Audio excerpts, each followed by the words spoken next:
Hi friends, welcome to our SNT classes. మనం ఈరోజు ఈ జల కాలుష్యం అనే టాపిక్లో భాగంగా ఒక చిన్న అంశం కోసం మనం మాట్లాడుకోబోతున్నాం. ఇది రెగ్యులర్గా మనం చాలా సందర్భాల్లో చాలా కాంటెక్స్లో అక్కడక్కడ వింటూ ఉన్నాం, పేపర్లో కూడా అప్పుడప్పుడు మనం కనబడుతూ ఉంటాం.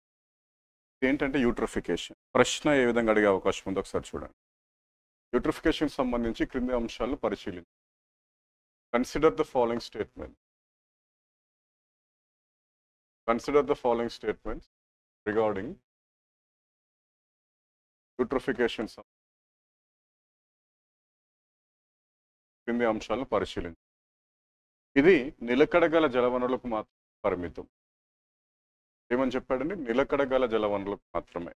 నిలకడగల జలవనరులకు మాత్రం lentic resources, lentic aquatic ecosystems అని అంటాం. అంటే మనకు ఈ చెరువులు, ఈ కొలనులు వీటికి పరిమితం అని అంటున్నాడు. రెండవది, ఇది మానవ కారక చర్యల వలన మాత్రమే ఏర్పడుతుంది. దీనివల్ల ఏర్పడుతుందని చెప్పి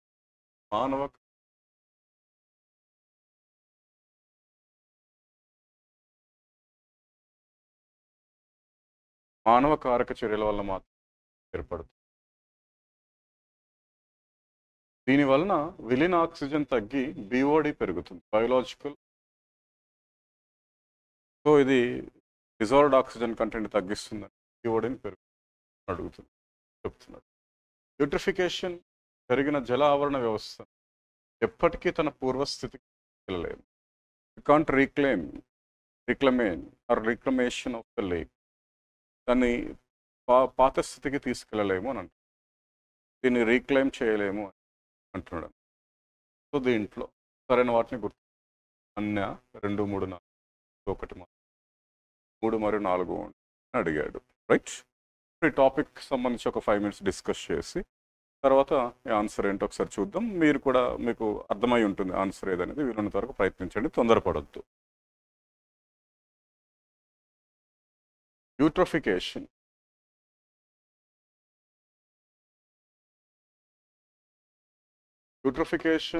అనేది యూట్రోఫ్ అనే ఏ పదం నుంచి, గ్రీక్ అనే పదం. దీని అర్థం ఏంటంటే యూట్రోఫస్ అంటే అర్థం ఏంటంటే వెల్ నరిష్. అంటే వెల్ నరిష్డ్. ఇట్ మీన్స్ దీని అర్థం ఏంటంటే వెల్ బాగా, నరిష్డ్ పోషకాలతో, అంటే అత్యధికంగా ఏమున్నట్టు అర్థం, పోషకాలు ఉన్నట్లు చెప్పడం జరుగుతుంది. యూట్రిఫికేషన్ సంబంధించి ఏ ఆవరణ వ్యవస్థ? జల ఆవరణ వ్యవస్థ, ఆక్వాటిక్ ఎకోసిస్టమ్, జలావరణ వ్యవస్థలు. జలావరణ వ్యవస్థల్లో ఎక్కువగా ప్రభావితం అయ్యేది మాత్రం మనకి ఇది దేనికి, లెంటిక్ ఆవరణ వ్యవస్థలకే. కానీ అలా అని లెంటిక్ అంటే నిలకడ ఉన్నవే అని చెప్పలేం. ఇది లోటిక్ కూడా వస్తుంది, ప్రవాహ ఆవరణ వ్యవస్థలు. అక్కడ ఇచ్చిన స్టేట్మెంట్ తప్పు. అండ్ ఈ జలావరణ వ్యవస్థల్లో ఇటువంటి పదాలు ఏమున్నాయి? ఈ నరిష్మెంట్ ఆధారంగా, ఈ పోషకాల ఆధారంగా వీటిని మనం ఒక 3 నుంచి 4 రకాలుగా జలావరణ వ్యవస్థలు. ఒక దాన్ని ఏమంటామంటే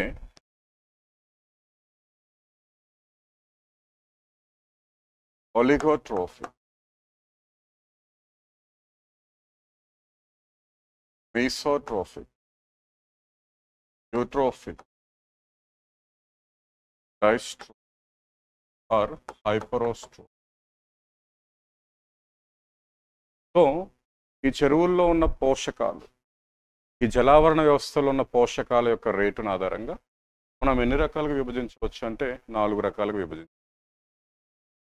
ఆ పోషకాలు చాలా తక్కువగా ఉన్నాయి, అంటే ఇంచుమించు స్వచ్ఛమైన నీరుగా ఉంది. పోషకం అంటే ఏదో బాడీని తీసుకునే పోషకం కాదు, నీటికి పోషకం కాదు, నీటిలో ఉన్న ప్లవకాలు, నీటి మొక్కలు అంటాం కదా, ఫైటోప్లాంక్టన్, అవి పోషకాలు ఎక్కువగా తీసుకున్నాయి, అవి బలిసిపోతున్నాయి.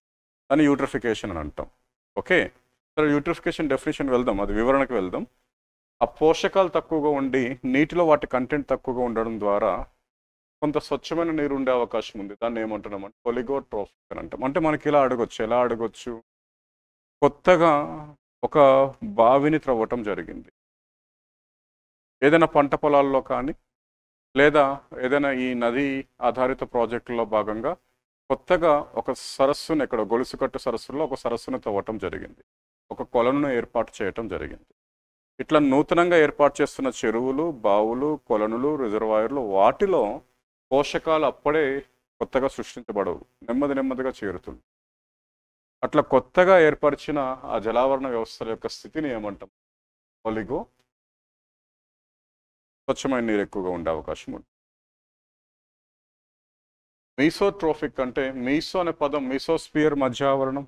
మీసో అంటే ఇక్కడ ఈ పోషక విలువలు ఎట్లా ఉన్నట్టు మధ్యస్థంగా ఉంది. యూట్రోపిక్ అంటే హై, వెల్ నరీష్డ్ అన్నాడు కదా, అంటే హై, ఎక్కువగా ఉన్నాయి. అసలు ఇంకా విపరీతంగా ఉన్నాయి, అతి ఎక్కువగా ఉన్నాయి, విపరీతంగా ఉన్నాయి. దాని యొక్క సాంద్రత పెరిగిపోయి వాటర్ లెవెల్ కన్నా వీటి పాత్రనే ఎక్కువగా. డైస్ట్రోపిక్ అంటే డిజాస్టర్ టైప్ అనమాట, లేదా హైపరోస్ట్రోపిక్ అని. 4 పదాలు వాడుతున్నాం. ఒలిగోట్రోఫిక్ స్వచ్ఛమైన నీరు, మీసోస్ట్రోపిక్ మధ్యస్థంగా ఉన్న పోషకాలు, యూట్రోఫిక్ ఎక్కువగా ఉన్న పోషకాలు, డైస్ట్రోపిక్ అత్యధిక పోషకాలు, అతి ఎక్కువగా పోషకాలు కలిగి ఉంటాయి, డైస్ట్రోపిక్ లేక్స్ అని. యూట్రోఫికేషన్ అంటే జలావరణ వ్యవస్థలలో పోషకాలు చేరిపోతున్నాయి. ఎటువంటి పోషకాలు అంటే ఎక్కువగా ఫాస్ఫరస్, నైట్రోజన్, సల్ఫేట్. ఎక్కువగా ఇది ఫాస్ఫరస్, నైట్రోజన్, సల్ఫేట్ పోషకాలు చేరి ఈ నీటిలో ఏమవుతున్నాయంటే ఆ పోషకాలు పెరిగిపోతాయి. ఆ పోషకాలను మొదట స్వీకరించే పోషకాలను ఫౌనల్ స్పీసీస్ అంటే ఈ చేపలు కానీ, పాములు కానీ, కప్పలు కానీ డైరెక్ట్గా తినవు. ఓకే, ఈ పోషకాలను డైరెక్ట్గా యాక్సెప్ట్ చేసేది ఏంటంటే మనకు ఈ ఏమమ్మా నీటి ప్లవకాలు అని అంటున్నాం. ప్లవకాలు, ఫైటోప్లాంక్టన్. ఈ నీటి ప్లవకాలు వాటిని మొదట తీసుకుంటాయి. అవి తీసుకొని తమ పరిమాణాన్ని పెంచేస్తాయి. అవి ఆకుపచ్చ రంగులో ఉంటున్నాయి కదా, అట్లా తమ యొక్క పరిమాణం విపరీతంగా పెరిగిపోతుంది. వాటిని మనం ఆల్గల్ బ్లూ అని పిలుస్తాం, శైవల మంచరులు అని అంటాం. సరే, అవి పెరిగిపోవడం ద్వారా సాధారణంగా సూర్యరశ్మి అయితే ఉంది, ఇది లోపలికి వెళ్ళడం కష్టమవుతుంది, ఇది లోపలికి చేరదు. ఈ ఆల్గల్ బ్లూమ్స్ కానీ ఈ ఫైటోప్లాంక్టన్ పరిమాణం పెరిగిపోయి అవి ఒకవేళ చనిపోయాక ఇటర్గా ఏమి చేరబడుతుంది. ఎక్కడికి? మనకు ఆవరణ వ్యవస్థలో చివరి భాగానికి, లిటర్, వ్యర్థ పదార్థాలుగా. ఇవి చేరాక దీనికి కావాల్సింది ఏంటంటే దీన్ని డికే చేయాలి, డీకంపోజ్ చేయాలి, విచ్ఛిన్నం చేయాలి. ఆ విచ్ఛిన్నం చేయటానికి కావాల్సింది ఏంటంటే ఈ బ్యాక్టీరియాస్కి, ఫంగస్కి ఆక్సిజన్. ఆ ఆక్సిజన్ నీటిలో ఉంటుంది. ఆ నీటిలోకి సూర్యరశ్మి సకాలంలో చేరితే అది విలీన ఆక్సిజన్గా మారుతుంది, డిజాల్వ్డ్ ఆక్సిజన్. అది రాదు. ఇది ఆల్రెడీ ఎగ్జిస్టింగ్ ఉన్న ఆక్సిజన్ని ఆల్రెడీ ఆ బ్యాక్టీరియల్ డికేయింగ్ కోసం వినియోగించుకుంటుంది. ఆక్సిజన్ కొరత ఏర్పడుతుంది. ఆక్సిజన్ కొరత ఏర్పడ్డాన్ని ఏమంటున్నాం? BOD, యాక్చువల్గా biological oxygen content. Dissolved oxygen content, విలీన ఆక్సిజన్ కంటెంట్ తగ్గిపోయి BOD పెరిగిపోతుంది. అర్థమవుతుందా?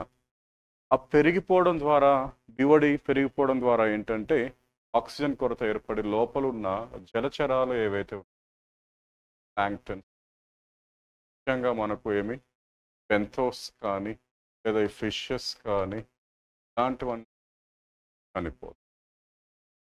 ఇలా చనిపోయి ఇది నెమ్మదిగా మనకు బయోడైవర్సిటీకి సమీపిస్తుంది. ఆ ప్రాసెస్ అంతటిని ఏమంటారు? అర్థమవుతుందా?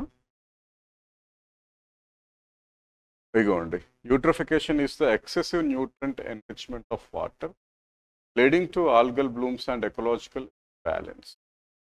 ఎక్కువగా ఫాస్ఫరస్, నైట్రోజన్, ఓకే, ఇలాంటి మూలకాలు వెళ్ళిపోవడం ద్వారా పోషకాలు వీటిని స్వీకరించిన ఈ నీటి ప్లవకాలు ఫైటోప్లాంక్టన్ వంటివి ఏమవుతున్నాయండి, వాటి యొక్క పరిమాణాన్ని పెంచు. వాటిలో ముఖ్యమైనవి ఏంటంటే ఆల్గే. అవి ఉపరితలానికి చేరిపోతుంది, నీరు అంతా పచ్చగా మారిపోతుంది, దాన్ని ఆల్గల్ బ్లూ. ఓకే, ఇది ఉండటం ఏమవుతుందంటే సూర్యరశ్మి కూడా ఇంచుమించు లోపలికి చేరట్లేదు, దాన్ని డికే చేయాలి. దాన్ని ఏం చేయాలి మనం, డీకంపోజింగ్ చేయాల్సి ఉంటుంది ఈ పదార్థాలను. దీన్ని డీకంపోజింగ్ చేసేది ఏంటి, బ్యాక్టీరియా, ఫంగి. డీకంపోజింగ్ వాటికి కావాల్సింది ఏంటి, ఆక్సీకరణ చర్య. ఆక్సీకరణం జరగాలంటే ఆక్సిజన్ కావాలి. మొదట డీకంపోజ్ చేస్తుంది, వీటి పరిమాణం పెరిగిపోవడం, అది కిందకి చేరిపోవడం, ఇంకా డీకంపోజ్ చేయడానికి దానికి తగిన ఆక్సిజన్. అట్లా ఉన్న ఆక్సిజన్, కరిగిన ఆక్సిజన్ అంతా బ్యాక్టీరియా, ఫంగి వినియోగించుకుంటుంది. మరి లోపల ఉన్న ఆక్వాటిక్ స్పీసీస్కి ఆక్సిజన్ దొరకదు. అవి ఉపరితలానికి చేరుకోవాలంటే ఈ పైనంతా కూడా ఏముంటుంది, ఆల్గల్ బ్లూమ్ యొక్క డెన్సిటీ, శైవల మంజరుల యొక్క డెన్సిటీ ఏమవుతుంది, పెరిగిపోతుంది. కాబట్టి ఒకవైపు సూర్యరశ్మి సోకదు, మరొక వైపు ఆక్సిజన్ కొరత ఏర్పడి ఇవన్నీ ఏమవుతున్నాయండి మనకు, ఫిషెస్ కానీ, ప్లాంక్టన్ కానీ, ఈ మిగతా జలచరాలన్నీ కూడా చనిపోతాయి. ఇది దేనికి పనికి రాకుండా మారిపోతుంది. ఆ చర్యలను ఆ పద్ధతిని, ఆ పరిస్థితిని ఏమంటున్నాం, యూట్రోఫికేషన్ అని అంటున్నాం. యూట్రోఫికేషన్ జరగడానికి కారణాలు ఏంటి, అది మనకు అక్కడ క్వశ్చన్లో ఒక స్టేట్మెంట్గా ఉంది, రైట్? క్వశ్చన్లో ఒక స్టేట్మెంట్, అది ఏంటి కారణాలు ఇవి. నో డౌట్ ఎక్కువగా ఆంథ్రోపోజెనిక్ కాసెస్, అంటే మానవకారక కారణాలు. కొంత సహజ కారణాలు కూడా ఉన్నాయి, అంటే మనిషి ఈ ఈ సుస్థిరం కాని కార్యకలాపాల ద్వారా వీటిని విడుదల చేస్తున్నాడు కాదని మనం అనట్లేదు. కానీ సహజంగా ఈ జలావరణ వ్యవస్థలన్నీ కూడా ఎక్కువగా నాన్ పాయింట్ సోర్సెస్, అంటే ఒకే ఏకగవాక్ష గొట్టం కాకుండా వివిధ మార్గాల ద్వారా వచ్చే ఈ వరదలు కానీ, ఓకే, ఈ చక్రవాకాలు కానీ, ఇటువంటి చర్యల ద్వారా ఏమవుతుందంటే సుదూర ప్రాంతాల నుంచి వచ్చే కొన్ని పోషకాలు దాంట్లో చేరుతాయి చెరువుల్లో. అవి సంవత్సరాలు గడిచే కొలది వాటి యొక్క సంఖ్య, పరిమాణము పెరిగి యూట్రోఫికేషన్ అనేది సహజ సిద్ధంగా జరుగుతుంది. But it will take hundreds of years. అంటే కారణాలు, సహజ కారణాలు ఉన్నాయి, కానీ చాలా ఎక్కువ సంవత్సరాలు పడుతుంది, కొన్ని శతాబ్దాలు, దశాబ్దాలు పడుతుంది. కానీ ఎక్కువ కారణాలు ఏంటంటే మానవకారక కారణాల్లో ముఖ్యంగా ఏంటంటే ఒకటి సీవేజ్, ఈ గృహ సంబంధ వ్యర్థ, దాన్ని దీంట్లో ఎక్కువగా మనకి ఫాస్ఫరస్ కంటెంట్ ఉండే అవకాశం ఉంది. రెండవది కొన్ని రకాల పరిశ్రమ, ఎరువుల పరిశ్రమ, సహజ వాయువు ఆధారిత, లేదా ఈ కోల్ని వినియోగించుకుంటూ మనం ఏమైనా పారిశ్రామికీకరణ చేస్తుంటే అలాంటి పరిశ్రమ, వీటి నుంచి కూడా మనకు అవి విడుదలవుతుంటాయి. సల్ఫర్ కానీ, ఫాస్ఫరస్ కానీ, నైట్రోజన్ కానీ విడుదలయ్యే అవకాశం. అన్నిటికన్నా ముఖ్యంగా ఏంటంటే వీటితో పాటు అంటే పారిశ్రామికీకరణ కారణమవుతుంది, గృహ వ్యర్థాలు కారణమవుతుంది, వ్యవసాయ వ్యర్థాలు కూడా ఎక్కువగా కారణమవుతుంది. వ్యవసాయంలో మనం పదార్థాలు, మనం వ్యవసాయంలో అన్నీ ఏమి వినియోగిస్తున్నామండి, మనం యూరియా అంటే ఏముంది, నైట్రోజన్. లేదంటే ఏం చేస్తున్నాం, డిఏపి, ఓకే, డైఅమోనియం సైనేట్, దాన్ని మనం ఏమంటాం, యూరియా. డైఅమోనియం ఫాస్ఫేట్ ఏమొస్తుంది, ఫాస్ఫరస్ వస్తుంది. దీంట్లో ఏమొస్తుంది, నైట్రోజన్. అంటే వ్యవసాయం పరంగా మనం వినియోగిస్తున్న పోషకాలు ఎక్కువగా ఇవే ఉన్నాయి, నైట్రోజన్, ఫాస్ఫరస్ అండ్ పొటాష్. వీటితో పాటు మనం అక్కడ విడుదల చేస్తున్న క్రిమి సంహరణలో కూడా ఎక్కువగా ఈ కంటెంట్స్ ఉంటుంది. ఆ రసాయనాలు వస్తున్నాయి, పోషకాలు, ఇవన్నీ కూడా మనకు ఎయిదర్ పాయింట్ సోర్స్గా కాను, ఏకగవాక్షంలో కాను, లేదా నాన్ పాయింట్స్, అంటే విపరీతమైన వనరుల నుంచి కూడా వెళ్ళి చెరువులో కలుస్తుంది, లేదా నదిలో కలవచ్చు, కాలువలో కలవచ్చు. ఇవి కలవడంతో అక్కడ పోషకాలు పెరిగిపోతాయి. ఓకే, ఆ పోషకాలు పెరిగిపోయి ఏమవుతుందండి, ఫైటోప్లాంక్టన్స్ ఏం చేస్తున్నాయండి, తమ యొక్క పరిమాణాన్ని పెంచుకుంటున్నాయి. గుర్రపు డెక్క అంటాం, శైవలాలు అంటాం, శైవల మంచెరువులు అని పిలుస్తాం. ఆ చెరువు అంతా ఇలా మారిపోయే అవకాశం ఉంది. దీన్నే మనం ఏమంటే ఆల్గల్ అని పిలుస్తాం. ఆల్గల్, అర్థమవుతుందా మనకి? దీంట్లో ఏమైనా కొన్ని ఈ ఇక్కడ ఉన్న ఈ శైవల జాతులు చాలా రకరకాల జాతులు ఉంటాయి. ఈ జాతుల్లో మనకి ఎగ్జాంపుల్ ఒకటి గుర్రపు డెక్క అని చెప్తున్నాం. ఈ ఆల్గల్ బ్లూమ్స్ ఏంటంటే మనం ఒక మిల్లీ లీటర్ వాటర్ తీసుకుంటే కొన్ని లక్ష సంఖ్యలో కూడా శైవల కణాలు ఉండొచ్చు. ఇవి మనకు ఏంటంటే కొన్ని విష పదార్థాలని విడుదల చేస్తూ, ఓకేనా, అనటాక్సిన్ అనే ఒక పదార్థం ఉంది, ఆ విషపు రసాయనాన్ని విడుదల చేస్తుంది. ఓకే, అండ్ ఇది మనకు ఇలాంటి కొన్ని టాక్సిక్ ఎలిమెంట్స్ని ఏం చేస్తున్నాయి, టాక్సిక్ కాంపౌండ్స్ని విడుదల చేస్తుంది. విడుదల చేయడంలో ఆ పరిసర ప్రాంతాల్లో దుర్వాసనలు వచ్చే అవకాశం ఉంది. మనకు అట్మాస్ఫియర్లో బ్యాక్టీరియా ఫంగల్ ఇన్ఫెక్షన్స్ వస్తున్నాయి. పరిసర ప్రాంతాలకు లేదా నీటిని వినియోగిస్తున్న ప్రజలకు కూడా నాడీ వ్యవస్థలు ఇలాంటివి దెబ్బతినే అవకాశం. ఈ ఆల్గల్ బ్లూమ్స్ ఫామ్ అయిన తర్వాత కూడా ఇవి చనిపోయినవి డికేయింగ్ జరగడం లేట్ అవుతుంది. ముందు ఆక్సిజన్ వినియోగించుకొని డికేయింగ్ చేస్తుంది బ్యాక్టీరియా. ఆక్సిజన్ అక్కడ అయిపోతుంది కాబట్టి బీఓడి పెరుగుతుంది, జల కాలుష్యం సంభవిస్తుంది. ఆక్సిజన్ అయిపోయాక అది ఏం చేస్తుందంటే క్షయీకరణ ప్రాసెస్లో అది సల్ఫర్ కంటెంట్ని కూడా వినియోగించుకోవడానికి ప్రయత్నిస్తుంది. తద్వారా ఇలాంటి ప్రాంతాలలో మనకు ఏమి ఆక్సిజన్ విడుదలవ్వదు, కార్బన్ డైఆక్సైడ్ కానీ హైడ్రోజన్ సల్ఫైడ్ కానీ విడుదలయ్యే అవకాశం ఉంది. వీటి ద్వారా పరిసర ప్రాంతంలో ఉన్న వాతావరణం కూడా మనకు దుర్వాసనలు వెదజల్లే అవకాశం. శ్వాస సంబంధ వ్యాధులు వస్తాయి. పరిసర ప్రాంతాలకు ముఖ్యంగా మనకు ఈ ఇన్హేలర్స్ వాడుతుంటారు కదా, ఆస్తమాకు సంబంధించిన ఆస్తమా ఉన్న రోగులు అటువైపు వెళ్తే మాత్రం ప్రమాదకరంగా మారే అవకాశం ఉంది. ఇది మీరు చూసే ఉంటారు. ఇలాంటి చెరువుల పక్కలో వాకింగ్ వాటికి వెళ్తున్నప్పుడు ఈవినింగ్ టైంలో కొన్ని బ్రీత్ ఇష్యూస్ వస్తుంటాయి, జలుబు లాంటివి కూడా చేస్తూ ఉంటాయి. అందుకే వాళ్ళు పల్మనాలజిస్ట్ సజెస్ట్ చేస్తారు అటువైపు వెళ్ళకూడదు. ఈ ఆల్గల్ బ్లూమ్స్ ఏంటంటే కొన్ని సందర్భాల్లో ఈ నదీ వనరుల నుంచి ఎక్కువగా ఇవి వెళ్ళి సముద్రాల్లో కూడా కలుస్తుంది. ఆ సముద్రాల్లో ఈ శైవల మంజరులతో పాటు మనకు ఒక కొన్ని మైక్రో ఆర్గానిజమ్స్, వాటిని ఏమంటున్నాం, డైనోఫ్లాజిలే. శైవలాలు ఒకవైపుగా, డైనోఫ్లాజిలేట్స్ మరొక వైపుగా, రెండు కలగలిపి ఆ ప్రాంతాన్ని, ఆ నదులవి కలుస్తున్న ఆ ప్రాంతము, ఆ పరిసర ప్రాంతాల్లో అలలను, ఆ సముద్రపు నీటిని కాస్త ఎరుపు రంగులో మార్చేస్తుంది. దాన్ని మనం ఏమంటున్నాం, రెడ్ టైడ్. ఇది స్థానికంగా సముద్ర ఆవరణ వ్యవస్థల్లో కూడా ప్రవేశించి కండతీరపు అంచు నుంచి కొన్ని మీటర్లు లేదా కొన్ని కిలోమీటర్ల వరకు జలావరణ వ్యవస్థలు దెబ్బతీస్తుంది. కండతీరపు అంచు మీదనే ఎక్కువగా జీవవైవిధ్యత ఉంటుంది, దాన్ని నాశనం చేసే అవకాశం ఉంది. ఓకే, శైవలాలతో పాటు డైనోఫ్లాజిలేట్స్ అనే మనకు ఈ సూక్ష్మజీవులు వీటికి కారణమవుతున్నాయి ఏది ఏర్పడడానికి, రెడ్ టైడ్.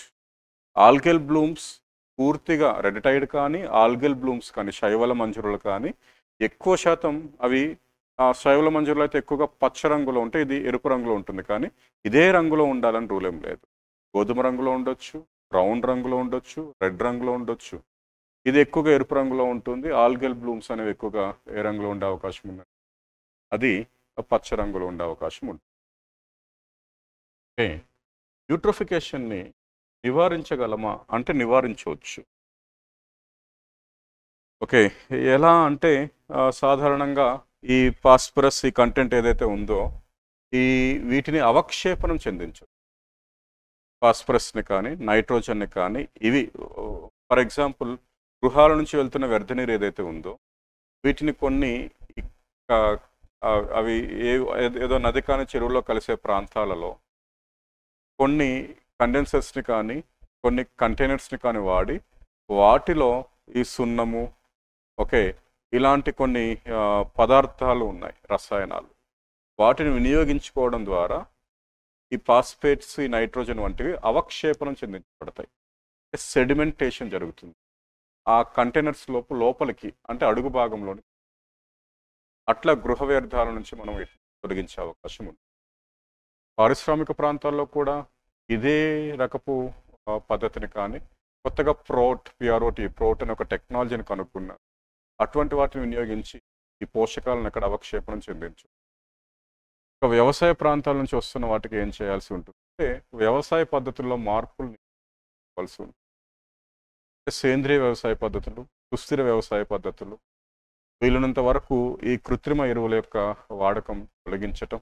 భారతదేశంలో మనకు ప్రీ-1970s జలావరణ వ్యవస్థల్లో ఎక్కువగా శైవల మంజరులు, ఆల్గల్ బ్లూమ్. పోస్ట్-1970s ఎందుకు వచ్చాయంటే గ్రీన్ రివల్యూషన్ ద్వారా ఆర్టిఫిషియల్ ఫెర్టిలైజర్స్ని విపరీతంగా వినియోగించడం ద్వారా ఏర్పడుతూ ఉన్నాయి. అంటే ఈ శైవల మంజరులని కలిగి ఉన్న లేక్స్, యూట్రోఫైడ్ లేక్స్ ఏషియాలో అత్యధికంగా ఉన్నట్లు మనకు వరల్డ్ రిసోర్సెస్ ఆర్గనైజేషన్ చెప్తుంది. As per World Resources Organization, ఏషియాలో ఉన్న సరస్సుల్లో 54% ఇవి ఈ మనకు శైవల మంజరులు కానీ యూట్రిఫైడ్ లేక్స్ కానీ. అదేవిధంగా యూరోప్లో ఒక 53% ఉందండి. నార్త్ అమెరికాలో ఒక 48% వరకు ఉందండి. సౌత్ అమెరికాలో ఒక 41 to 42% యూట్రిఫికేషన్ లేక్స్. అయితే south America, north America, Europe ఈ ప్రాంతాలలో యూట్రిఫైడ్ లేక్స్ ఏవైతే ఉన్నాయో వాటికి ఎక్కువగా కారణం ఏంటంటే ఇండస్ట్రియలైజేషన్, పారిశ్రామికీ, దాని నుంచి వస్తున్న వ్యర్థాలు. మన ఏషియా వంటి ప్రాంతాల్లో ముఖ్య కారణం ఏంటి అని అంటే ముఖ్యంగా ఇండియా చూడండి. ఇండియాలో ఈ శైవల మంజరులు అన్ని ఏర్పడడానికి 2010 వరకు కూడా ముఖ్య కారణం, 60 నుంచి 70% కారణం ఏంటి? స్థిరం కాని వ్యవసాయం. ఇందులో విపరీతమైన అర్థమైందా? అంటే నియంత్రణ సేంద్రియ వ్యవసాయ పద్ధతులు, నియంత్రణ ఎరువుల వాడకాన్ని వీలున్నంత వరకు తగ్గించడం, నియంత్రణ మనకు నీమ్ కోటెడ్ యూరియాస్ వంటివి ఇంట్రడ్యూస్ చేయడం, నియంత్రణ ఈ జలవనరుల్లో ఏవైతే శైవల మంజరులు ఏర్పడుతున్నాయో యూట్రిఫైడ్ లేక్స్లో వాటిని తొలగించటం, వాటిని తొలగించి వాటిని ఘన వ్యర్థాలుగా మార్చడం, వాటి ద్వారా శక్తిని సృష్టించే అవకాశాలు, ప్రత్యామ్నాయ మార్గాల్ని వెతకడం, వాటి మీద R&Dని ప్రోత్సహించడం, వాటిని ఏ విధంగా సూక్ష్మ కణాలుగా మార్చాలి, సూక్ష్మ వ్యర్థాలుగా మార్చాలో పెట్టడం. ఇవి అంతేకాదు, ఇది ఎక్సోటిక్ స్పీసీస్ని పరిచయం చేస్తుంది. ఆక్సిజన్ లేకుండా వాయు సహితంగా చర్యలను చేపట్టే కొన్ని జలావరణకు సంబంధించిన జీవులు ఏర్పడవచ్చు. వాటి యొక్క డామినేషన్ పెరగవచ్చు. ఏలియన్ స్పీసీస్ కూడా చెరువుల్లో చేరే అవకాశం ఉంది. ఓకే, ఇది యూట్రిఫికేషన్కి సంబంధించిన అంశం. రేపు పొద్దున మీరు సార్ ఇది టాపిక్ చిన్నదిలానే ఉంది కానీ కన్ఫ్యూజ్ అవుతున్నాం, ఎలా చదువుకోవాలి అంటే ఒక ప్రాసెస్కి వెళ్ళాలండి. ఫస్ట్ యూట్రిఫికేషన్, వర్డ్ మీనింగ్, తర్వాత ఏంటి యూట్రిఫికేషన్ సంబంధించిన టైప్స్. ఏం టైప్స్ అంటే వర్డ్స్ చెప్పుకున్నాం. యూట్రిఫికేషన్, ఓకే, మీసోట్రోపిక్ లేక్స్, ఒలిగోట్రోఫిక్, తర్వాత డయోస్ట్రోప్. ఏమైనా ఉంటే చూడాలనుకుంటే చూడండి. Eutrophication causes, natural causes, man made causes. Eutrophication process ఎట్లా జరుగుతుంది? పోషకాలు ఎక్కువగా వెళ్తుంది, బ్యాక్టీరియా వాటిని ఏం చెందించలేకపోతుంది, విచ్ఛిన్నం చేయలేకపోతుంది, క్షయీకరణం చేయలేదు, డిజాల్వ్డ్ ఆక్సిజన్ కంటెంట్ తగ్గుతుంది, POD పెరుగుతుంది. ఓకే, ఏంటి ప్రాసెస్ చెప్పు, యూట్రిఫికేషన్ ప్రాసెస్. యూట్రిఫికేషన్ యొక్క అదర రూపాలు, మిగతా టైప్స్ మాట్లాడుతున్నాం. ఏంటి? Algal Bloom. యూట్రిఫికేషన్ని సినానిమ్గా వాడచ్చు. యూట్రిఫికేషన్ ప్రక్రియ, ఆల్గల్ బ్లూమ్స్ అనేవి జీవులు, శైవలాలు. అదే సముద్రాల్లో జరుగుతుంటే దాన్ని ఏమంటున్నాం మనం? Red tide. ఈ పదాలు వీలుంటే ఇంతకుముందు మనం చెప్పుకున్నాం. ఏంటది? ఏంటి ఆ పదం? ఆల్గల్ బ్లూమ్ లేదా మనకు రెడ్ టైడ్ ఫామ్ అవటానికి ఆ మైక్రో ఆర్గానిజమ్స్ ఏంటి? డైనోఫ్లాజిలే. ఇలాంటివి కూడా పదాలు గుర్తుంచుకోవడానికి ప్రయత్నించాలి. ఓకే, తర్వాత ఏంటి? ఏమైనా నివారణ చర్యలు ఉన్నాయి, చేయొచ్చు. సుస్థిర పద్ధతులు మనం ప్రాక్టీస్ చేస్తే ఆ చెరువులకి కానీ ఆ జలావరణ వ్యవస్థలకి పునరుజ్జీవనం ఇవ్వచ్చు. We can reclaim them. అవి చేయలేమని చెప్పడానికి ఏదైనా సరే ఈ పద్ధతిలో చదవాలి. ఎన్విరాన్మెంట్ చదివి డిఫరెంట్ సోర్సెస్ మనకు అన్నీ ఉన్నాయండి, గూగుల్లో దొరుకుతున్నాయి. మెటీరియల్ కూడా చాలా ఉంది. తెలుగులో అయితే ఇప్పటివరకు నేను చదివిన బుక్లో, ఇది మళ్ళీ ఎవరినో నేను ఏ ఏ వేరే ఉద్దేశంతో అనట్లేదు, తెలుగులో తెలుగు అకాడమీ బుక్ బాగానే ఉంది, పర్యావరణం అభివృద్ధి అనే బుక్. ప్రసన్న హరికృష్ణ గారు కూడా చాలా బాగా రాశారు. వీలుంటే అది కూడా తీసుకోవడానికి ప్రయత్నించారు. ఓకే, అంటే మిగతా బుక్స్ బాగాలేవని కాదు, అన్నీ బాగానే ఉన్నాయి. నా దృష్టిలో మాత్రం ప్రసన్న హరికృష్ణ గారి బుక్ మాత్రం నీట్గా ఉంది. వీలున్నంత వరకు సబ్జెక్ట్ సిలబస్లో ఇన్బిల్ట్గా ఇవ్వడానికి ప్రయత్నించారు. దాన్ని ఎక్స్టెండ్ చేసుకోండి. ఎలాగ మన వీడియోస్ చూస్తున్నారు కాబట్టి కొంతమేర సపోర్ట్ అవుతుంది. ఇంగ్లీష్లో మాత్రం ఎన్విరాన్మెంట్కి ఉన్న వాటిలో మనకు ఏమి PMF-IS బాగానే ఉంది, శంకరన్ IS కూడా బాగుంది. గూగుల్లో కూడా మనకు విపరీతమైన మెటీరియల్ దొరుకుతుంది. ఓకే, అండ్ ఈ మధ్య చాలా వస్తున్నాయి. ఏమి మనకు వాట్సాప్ చాటింగ్లో కానీ టెలిగ్రామ్స్లో కానీ మనకు చాలా మెటీరియల్ ఉంది. ఆస్పిరెంట్స్కి నేను చెప్పేది ఏంటి, ఒక బ్రదర్గా మీరు నా నుంచి తీసుకోవాల్సింది ఏంటంటే ఒకటేనండి, ఏ టాపిక్ చదువుతున్నా ఏదో బుక్ చదివేస్తాం, బుక్ మీద పిచ్చి గీతలు గీసేస్తామంటే కాదు. వీలున్నంత వరకు నోట్స్ రాసుకోవడం బెటర్. ఆ నోట్స్ అప్పుడు చూస్తున్న వీడియోతో పాటు కన్సర్న్డ్, ఇప్పుడు చెప్పాను సరే తెలుగు అకాడమీ బుక్లో ఎక్కువ ఇన్ఫర్మేషన్ లేదు, ప్రసన్న హరికృష్ణ గారి బుక్ సరే, మీకు NCERTలో ఎక్కువగా ఇన్ఫర్మేషన్ లేదు, తీసుకోండి రవి P. అగ్రహారి బుక్, లేదా PMF-IS, లేదా శంకరన్, ఏదో ఒకటి. దాని నుంచి ఇన్ఫర్మేషన్, వీడియో ప్లస్ బుక్లోకి వెళ్ళి నోట్స్. ఇంకా మీకు ఏదో మిస్ అవుతున్నట్టు గో త్రూ గూగుల్ వెబ్సైట్స్ చూడండి, కన్సర్న్ వెబ్సైట్స్. ఇప్పుడు ఈ టాపిక్ నాకు ఎక్కడ దొరకలేదు, సైన్స్ డైరెక్ట్ అనే ఒక వెబ్సైట్లో చూడడం జరిగింది. ఏంటి సైన్స్ డైరెక్ట్, చాలా ఉన్నాయి. మొన్న ఒక లెసన్ చెప్తున్నప్పుడు ఏమి మనకు ఈ బయోటెక్నాలజీకి సంబంధించిన ఒక చిన్న అంశం ఎక్కడ దొరకలేదు నాకు. అది తమిళనాడు అగ్రికల్చర్ యూనివర్సిటీకి వెళ్ళాను, ఆ యూనివర్సిటీ వెబ్సైట్లో దొరికింది. అట్లా సెర్చ్ చేసి ఏం చేయాలండి, నోట్స్ రాసుకోకపోతే, ఒక్కసారైనా మీ పెన్ను మోపకపోతే కష్టం, అది గుర్తుండదు, రేపు కన్ఫ్యూజ్ అవుతారు ABCDలు పెట్టినప్పుడు. సరే, ఫైనల్గా ఒకసారి క్లోజ్ చేద్దాం. ఏంటి, యూట్రిఫికేషన్కి సంబంధించి క్రింది అంశాలను పరిశీలించాలి. ఇది నిలకడగల జలవనరులకు మాత్రం పరిమితం. It is limited to the lentic ecosystem. తప్పు, ఇది ప్రవాహ ఆవరణ వ్యవస్థలకు కూడా వస్తుంది. సముద్రాల్లో వచ్చింది కదా, దాన్ని ఏమంటున్నాం, రెడ్ టైడ్ అని పిలుస్తుంది. ఎగ్జాంపుల్ అంటే రెడ్ టైడ్ సముద్రాలకు వెళ్తుందని, దాని అర్థం ఏంటి, డైరెక్ట్గా ఎఫ్లుయెన్స్ వెళ్ళొచ్చు పారిశ్రామిక ప్రాంతాల నుంచి, లేదా సముద్రాలకి ప్రవాహ నీటి వ్యవస్థలు తీసుకుంటాం, కాబట్టి తప్పు. ఇది మానవ కారక చర్యల వలన ఎక్కువగా ఏర్పడుతుందంటే కరెక్ట్, మాత్రమే అనుంది, ఓన్లీ అనుంది, కాబట్టి తప్పు. సహజంగా కూడా దీనివలన విలీన ఆక్సిజన్ తగ్గుతుంది, డిజాల్వ్డ్ ఆక్సిజన్ తగ్గుతుంది. ఎందుకు డిజాల్వ్డ్ ఆక్సిజన్ తగ్గుతుందంటే, dissolved oxygen is required. Dissolved oxygen ఎవరికి కావాలంటే అక్కడున్న చేపలకు, కప్పలకు, వీటికి కావాలి, రైట్? డిజాల్వ్డ్ ఆక్సిజన్ కావాలి. కానీ డిజాల్వ్డ్ ఆక్సిజన్ ఎందుకు తగ్గుతుందంటే, అక్కడ కరిగి ఉన్న ఆక్సిజన్ని బ్యాక్టీరియా ఎందుకు వినియోగించుకుంటుందంటే, ఈ శైవల మంజరులు ఏవైతే చనిపోతున్నాయో, లిట్టర్గా మారుతున్నాయో, అవి వాటి యొక్క దిగువ భాగానికి వెళ్తుంది. దాన్ని ఏం చేయాలి, విచ్ఛిన్నం చేయాలి. ఆ విచ్ఛిన్నం చేసే ప్రక్రియ కోసం ఇది ఆక్సిజన్ని అది వినియోగించుకోవడం ద్వారా కొరత ఏర్పడుతుంది. ఆ కొరతను ఏమంటుంది, ఆ కొరత BOD అంటే డిమాండ్, కొరత. ఈ డిమాండ్ ఏమవుతుంది, పెరుగుతుంది. కాబట్టి కరెక్ట్. యూట్రిఫికేషన్ జరిగిన జలావరణ వ్యవస్థలను ఎప్పటికీ తన పూర్వస్థితికి తీసుకువెళ్ళలేము, దాన్ని రీక్లెయిమ్ చేయలేమని చెప్తుంది ఈ statement. Okay, we can't reclaim them their original state.